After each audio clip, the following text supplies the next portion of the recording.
कि भाजपा शासित कई ऐसे राज्य हैं जो लगातार पुलिस स्टेट बनते जा रहे हैं कि जो चीजें नेताओं तक डिलीवर हुई वो कम्युनिटी तक क्यों डिलीवर नहीं हुई।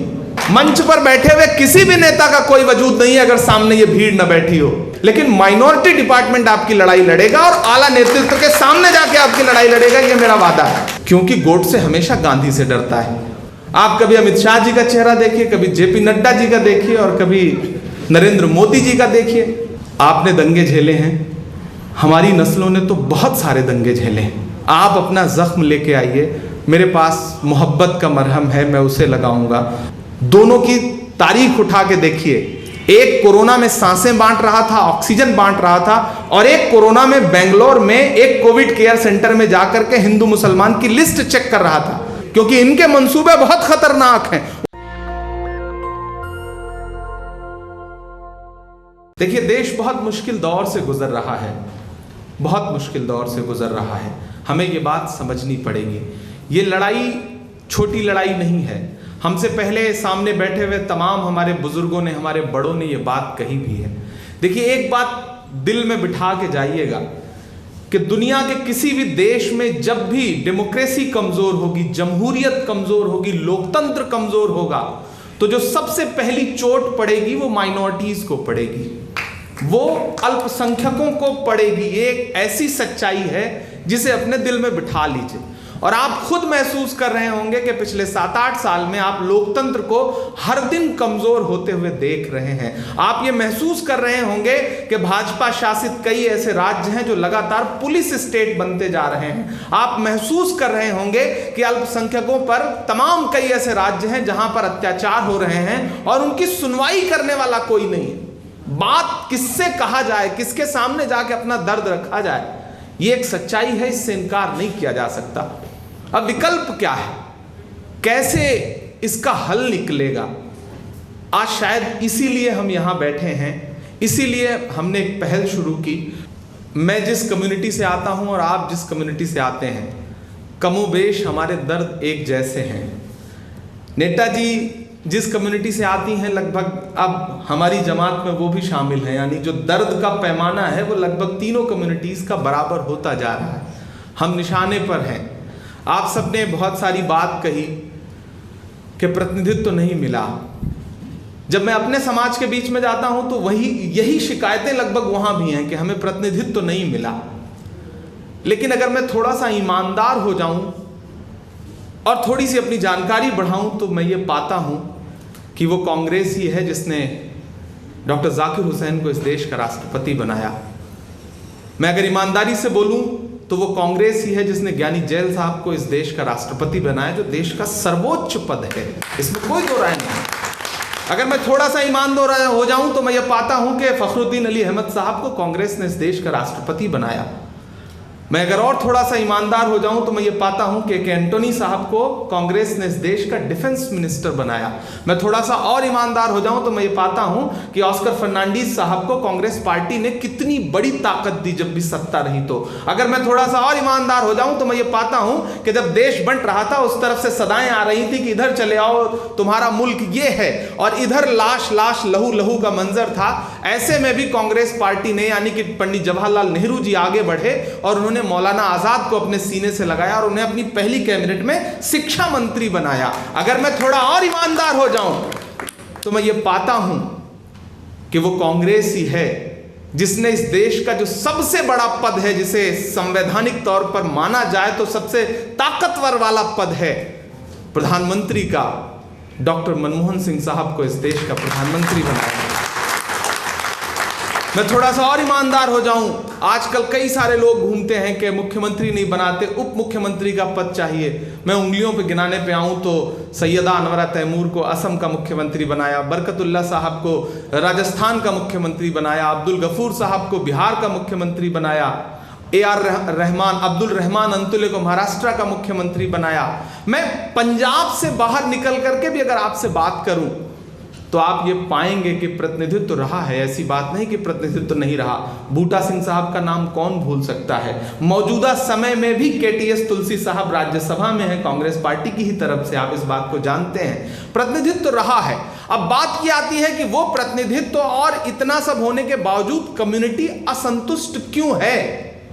ये मैं अपने समाज से भी कभी कभी जब सवाल करता हूं और आपके समाज में भी खड़ा होकर के अगर बात कर रहा हूं, तो इससे एक चीज ये समझ में आती है कि जो चीजें नेताओं तक डिलीवर हुई वो कम्युनिटी तक क्यों डिलीवर नहीं हुई। इसमें गलती आला कमान की नहीं है। आला कमान ने क्या किया, उसने एक इमरान प्रतापगढ़ी को उठाया, माइनॉरिटी डिपार्टमेंट का चेयरमैन बना दिया और इमरान प्रतापगढ़ी को कह दिया कि कम्युनिटी की समस्याएं सुनो, कम्युनिटी को रिप्रेजेंटेशन दो, लीडरशिप निकाल करके लेके आओ। अब अगर इमरान प्रतापगढ़ी बेईमान हो जाए तो आला कमान गलत थोड़ी है, गलती आला कमान की नहीं है। अगर महिला अध्यक्ष बना करके नेताजी को बिठाया तो इनका फर्ज है कि ये महिलाओं के लिए पार्टी में रिप्रेजेंटेशन तलाशें, लड़ाई करें, झगड़ा करें, कमेटियों में महिलाओं को अपना महिला मोर्चा मजबूत करें। ये जिम्मेदारी इनकी है, आला कमान ने इनको ये जिम्मेदारी दे दी। अब मैं ये पाता हूं कि सिख समाज हो, मुस्लिम समाज हो, इतने ताकतवर लोग रहे, इतने ताकतवर पार्टी के अंदर संगठन में या पदों पर रहे, उसके बाद भी कम्युनिटी असंतुष्ट है, तो कहीं ना कहीं गलतियां तो हुई हैं। मैं इससे इनकार नहीं करता, आप सबका दर्द जायज है, मैं उससे भी इनकार नहीं करता, लेकिन ये जो दर्द है ये बांटने से कम होगा, ये दिल में रखने से कम नहीं होगा।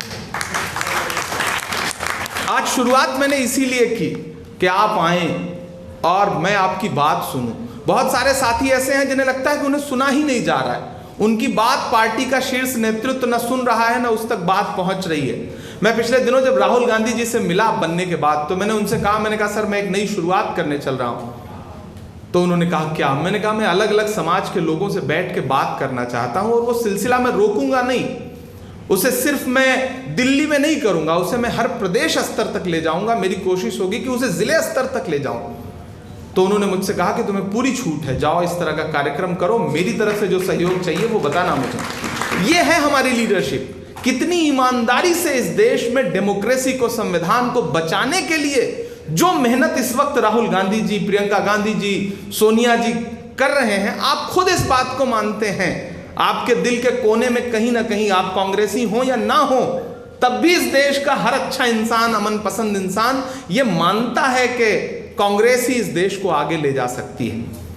बात मेरे माइनॉरिटी डिपार्टमेंट की है, मैं माइनॉरिटी डिपार्टमेंट का राष्ट्रीय चेयरमैन हूं, लेकिन अगर यहां भी प्रतिनिधित्व की बात आएगी तो हमारा एक वाइस चेयरमैन सिख समाज से है, हमारे सेक्रेटरी दिलीप राजपाल साहब सिख समाज से हैं, हमारे नेशनल कोऑर्डिनेटर महेंद्र वोहरा जी हैं, वो सिख समाज से हैं।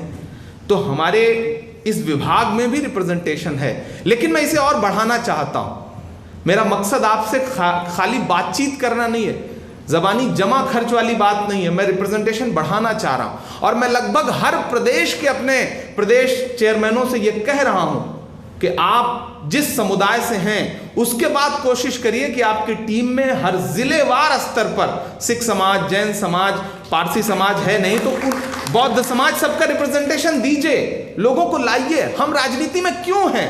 इसीलिए तो कि हमें सम्मान मिले, हमें इज्जत मिले, हमें बिठाया जाए, हमें मंच मिले, हमें बोलने का मौका मिले, हमें अपने समुदाय की बात रखने का मौका मिले। हम राजनीति में इसीलिए हैं। आप अपना पैसा खर्च करते हैं। यहाँ मैं ऐसे तमाम बुजुर्ग देख रहा हूं जिनके पेशानी की झुर्रियां तक आ गई हैं, 50 साल से कांग्रेस की राजनीति कर रहे हैं, शायद कुछ ना हासिल हुआ हो, मैं मानता हूं कि शायद कुछ भी ना हासिल हुआ हो, लेकिन फिर भी आप कांग्रेस के लिए इतने वफादार हैं कि अगर आपको दिल्ली से एक आवाज लगाई गई तो आप हजारों किलोमीटर का सफर तय करके यहां आए।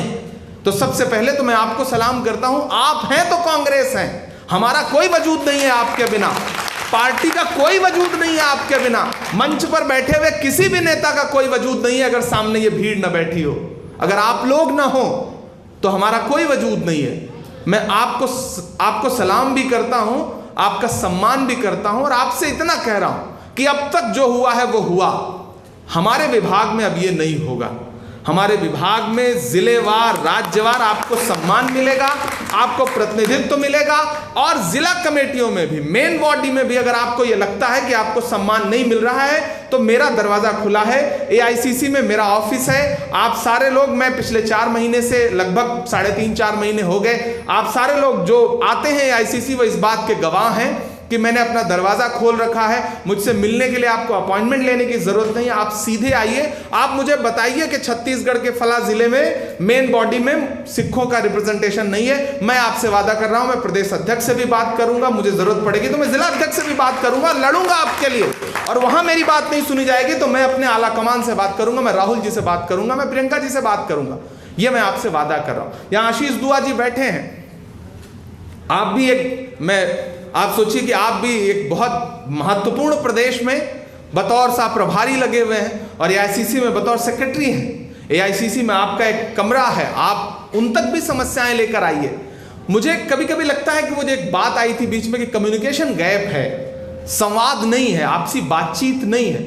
इस सिलसिले को थोड़ा आप भी शुरू करिए, हम भी शुरू करें।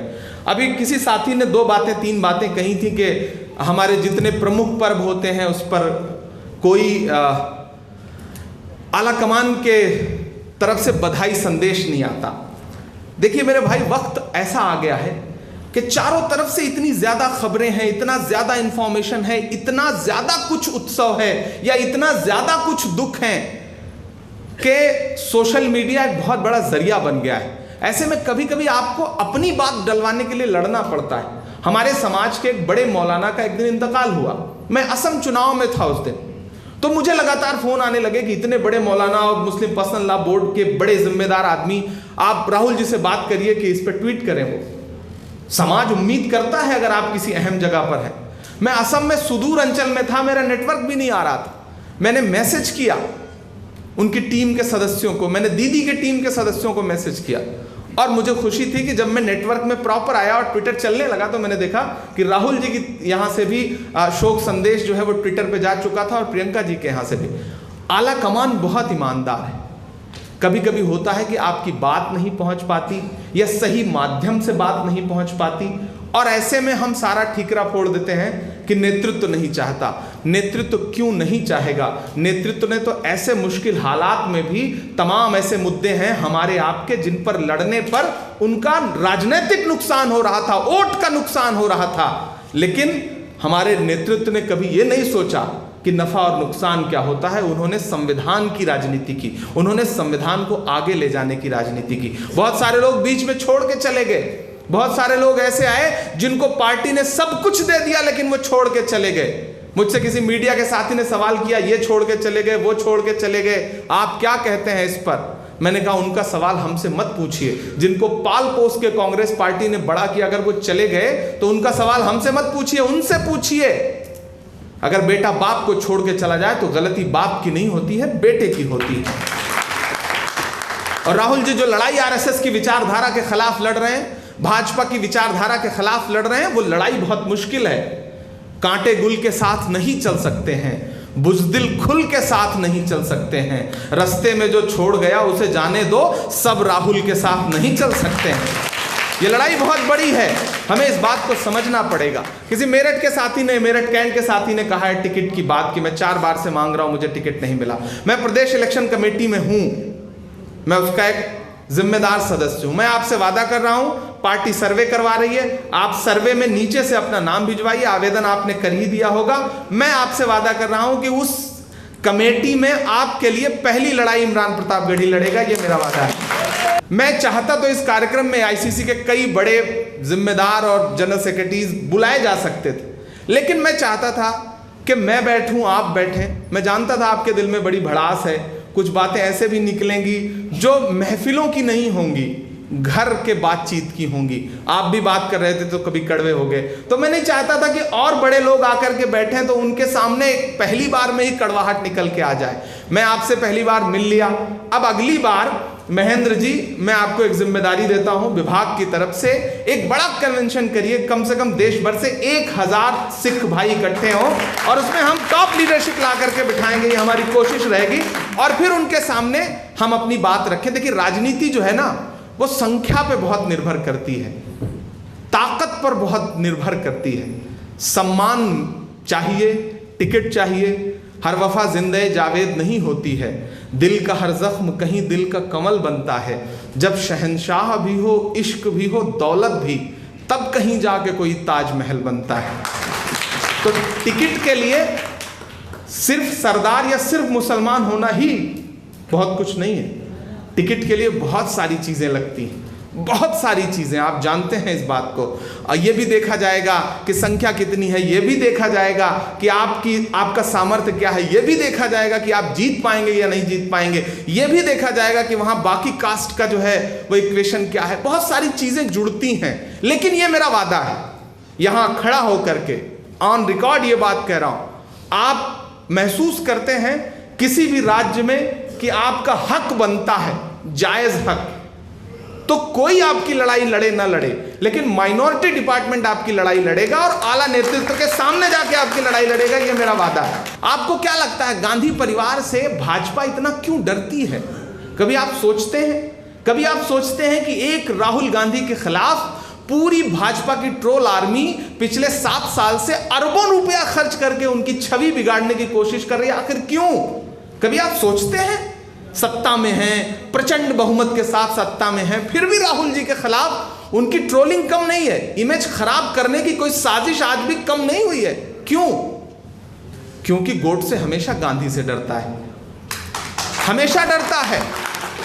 वो जानते हैं कि वो यहां कितना भी गोडसे को अपने दिल में बिसा लें, लेकिन जब उन्हें अमेरिका जाएंगे या दुनिया के किसी भी देश में जाएंगे तो कोई एक जो बाइडेन खड़ा होगा और उन्हें बता देगा कि अमेरिका तो गांधी के रास्ते पर चलेगा।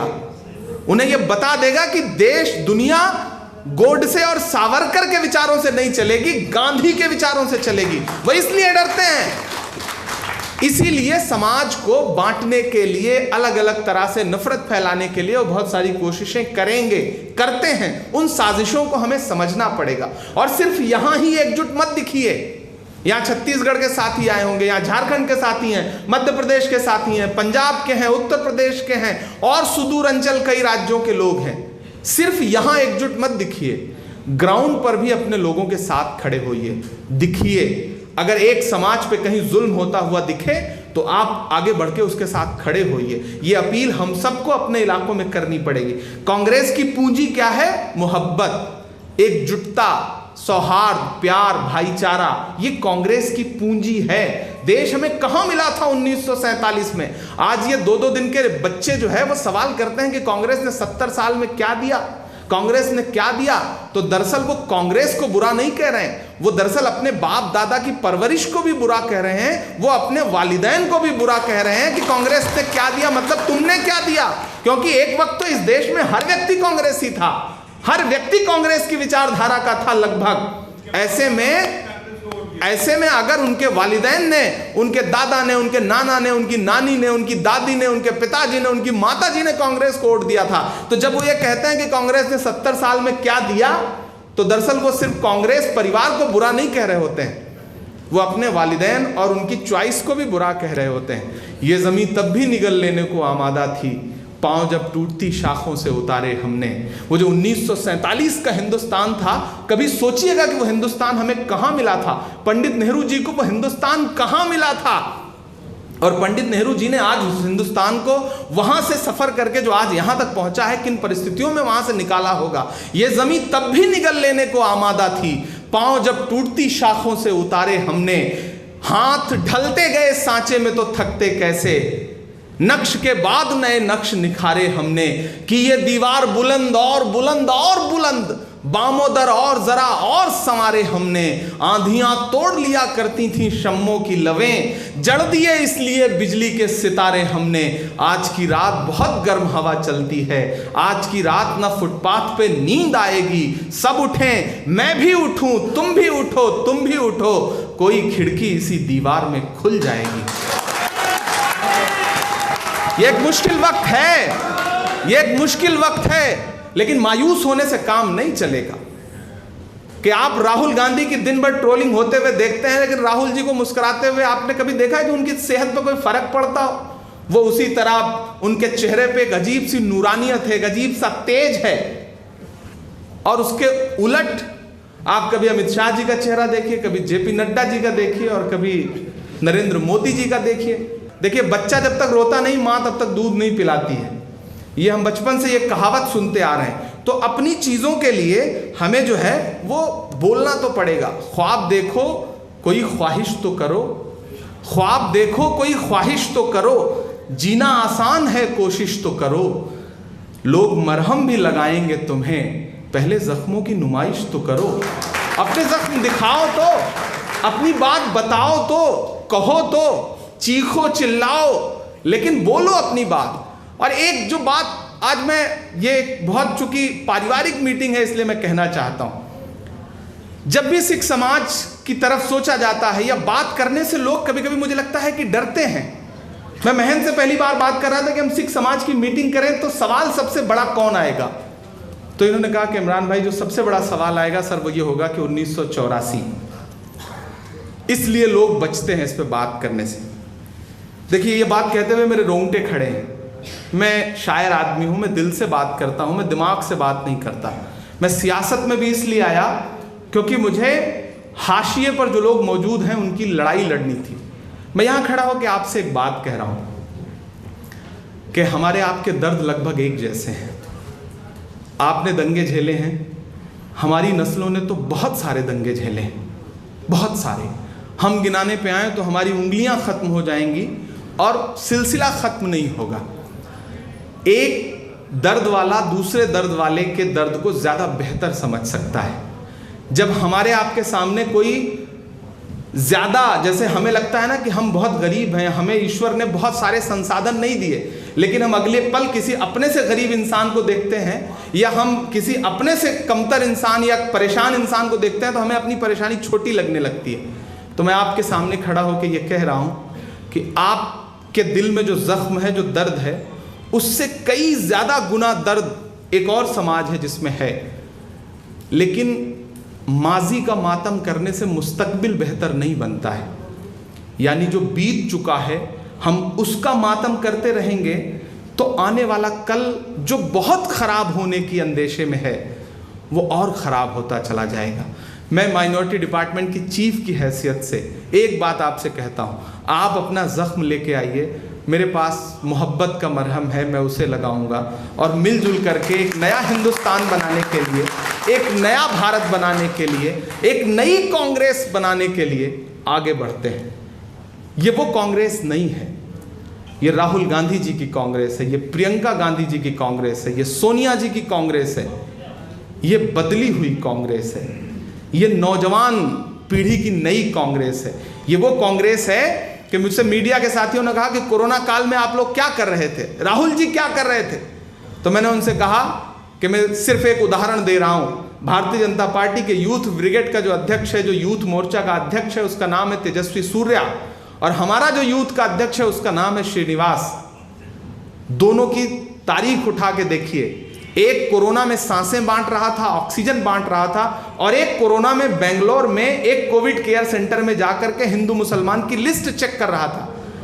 यह है कांग्रेस और भाजपा में अंतर। राहुल गांधी जी की परवरिश से श्रीनिवास, इमरान प्रतापगढ़ी और नेटा डिसूजा बनते हैं, और जेपी नड्डा, नरेंद्र मोदी जी और अमित शाह जी की परवरिश से तेजस्वी सूर्या जैसे लोग बनते हैं, अनुराग ठाकुर जैसे लोग बनते हैं, जो मंचों पर खड़े होकर के नारे लगाया करते हैं, देश के गद्दारों को गोली मारो, इस तरह के नारे लगाने वाले लोग बनते हैं। तो कांग्रेस एक बदली हुई कांग्रेस है।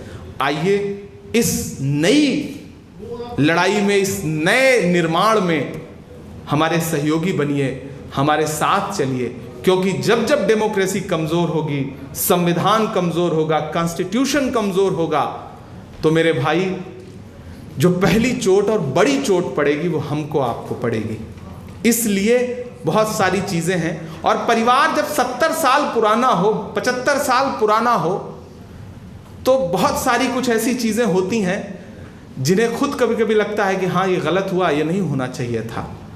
लेकिन मेरे बड़े, मेरे बुजुर्गों, हम अगर अपने ही परिवार यानी कि अपना जो ख़ानदान है, अगर उसके 70 साल 75 साल का इतिहास उठा के देखेंगे तो हमारे आपके परिवार में भी एक आध दो लोग ऐसे गुजरे होते हैं जिनको लगता है कि काश ये हमारे ख़ानदान में ना पैदा हुआ होता तो अच्छा था।